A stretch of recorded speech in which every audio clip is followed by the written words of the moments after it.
ठीक है प्यारे बच्चों, आज फिर मैं आप लोगों को जीव विज्ञान की कुछ ज्ञान की बातें बताने के लिए आ गया।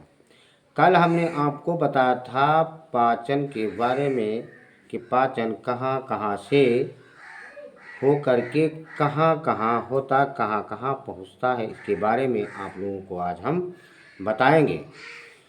तो आमाशय से रिस रिस करके जो भी पाचक पदार्थ थे वो ड्यूडिनियम में यानी छोटी आंत के ड्यूडिनियम में आ गए। ड्यूडिनियम हमारी छोटी आंत का छोटा भाग होता है। छोटी आंत के 3 भाग होते हैं। सबसे पहले ड्यूडिनियम। ड्यूडिनियम में ही कार्बोहाइड्रेट और प्रोटीन सारे पोषक पदार्थों का पाचन होता है। कार्बोहाइड्रेट का पाचन हमारे भोजन में कार्बोहाइड्रेट यानी पॉलीसैकेराइड, पॉली का मतलब बड़े बड़े, तो पॉलीसैकेराइड मंड तथा ग्लाइकोजन डाइसाइकेराइड में उसे तोड़ता है और डाइसाइकेराइड मोनोसैकेराइड में उसे तोड़ता है। पाचन कुछ मंड को माल्टी नामक डाइसैकेराइड में विखंडित करके यानी उसे तोड़ करके, इसका यह अर्थ है कि कार्य ग्रास नली में भी इसका होता है और भोजन के आमाशय में पहुँचने पर जठर की अम्लता के कारण ये बंद हो जाता है। गिरहरी में यानी ड्यूडिनियम में भोजन के आमाशय में पहुँचने पर जठर ग्रंथियों की अम्लता जो है वो कम हो जाती है और सबसे पहले यानी सर्वप्रथम भोजन हमारी गिरहरी में पहुँचता है तो वहाँ पित्त रस यानी बाई रस हमारी ड्यूडिनियम में पहुँचता है। पित्त रस क्या होता है? पित्त रस का निर्माण यकृत में होता है। पित्त रस का निर्माण पित्ताशय में नहीं होता है। बच्चे लगा देते हैं कि यकृत का निर्माण कहाँ होता है, तो बच्चे लगा देते हैं कि पित्ताशय में। पित्ताशय में निर्माण नहीं, पित्ताशय में संग्रहित रहता है यानी पित्ताशय में इकट्ठा रहता है।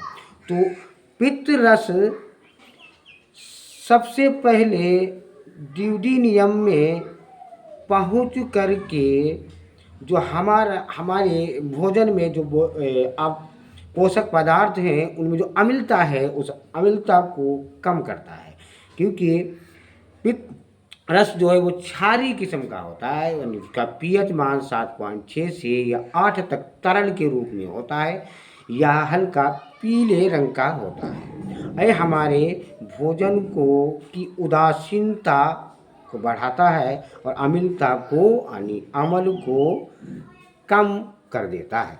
ये है हमारे पित्ताशय के कार्य। प्रोटीन का पाचन कैसे होता है?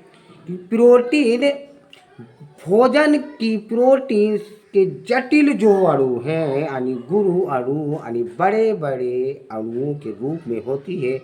इनका मापन यानी इनका पाचन आमाशय में प्रारंभ हो जाता है और फिर जठर रस का पेप्सिन एंजाइम खुली हुई पेलीपेप्टाइड श्रृंखलाओं में से इसमें 10% से 20% श्रृंखलाओं के बीच बीच के पेप्टाइड को तोड़ करके इन्हें छोटी छोटी पेप्टाइड या श्रृंखलाओं में यानी भागों में व्युत्पन्न प्रोटीन में विखंडित कर देता है यानी तोड़ देता है। और गिरहरी में यानी ड्यूडिनियम में अग्नाशयी रस के ट्रिप्सिन तथा काइमोट्रिप्सिन एंजाइम शेष पॉलीपेप्टाइड यानी पॉली मतलब बड़े बड़े और एक होता है मोनो पॉलीसेकेराइड यानी छोटे छोटे, तो पॉलीपेप्टाइड श्रृंखलाओं को इसी प्रकार छोटी श्रृंखलाओं में और ज़्यादा विखंडित कर देते हैं। इसी रस का कार्बोक्सीपेप्टिड एंजाइम कुछ पेप्टाइड श्रृंखलाओं के छोर यानी बंधों को छोड़कर इनमें अमीनो अम्ल और इकाइयों को पृथक यानी अलग कर देते हैं। इस प्रकार प्रोटीन का पाचन होता है हमारे शरीर में। और पोषक पदार्थों का अवशोषण किस तरह होता है? यानी हमारी भोजन सामग्री में अधिकांश लिप्ट जो होते हैं, जिन्हें वसा बोलते हैं, इसके भी गुरु अणु यानी बड़े बड़े अणु छोटे अणुओं में टूटते हैं। वसा का पाचन टूट टूट करके यानी विखंडन हो करके होता है। और जो हमारा भोजन जो कायम के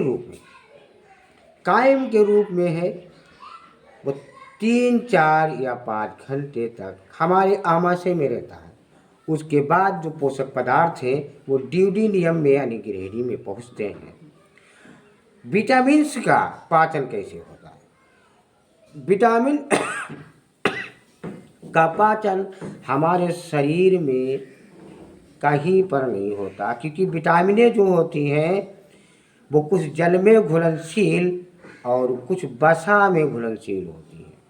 जैसे बी विटामिन हमारी वसा में घुल जाती है, और बाकी बी विटामिन जल में घुलनशील है। बी विटामिन जल में घुल जाती है और बाकी ए वसा में घुल जाती है, और घुल करके रुधिर के जरिए से हमारे ऊतकों और शरीर की प्रत्येक कोशिका में पहुंच जाती है। प्यारे बच्चों, आप लोग सब्सक्राइब जरूर कीजिए, लाइक ज़रूर कीजिए। हम आप लोगों के लिए फ्री में वीडियो लाते हैं। फिर मिलेंगे अगली वीडियो में, पाचन के ही बारे में बताएंगे।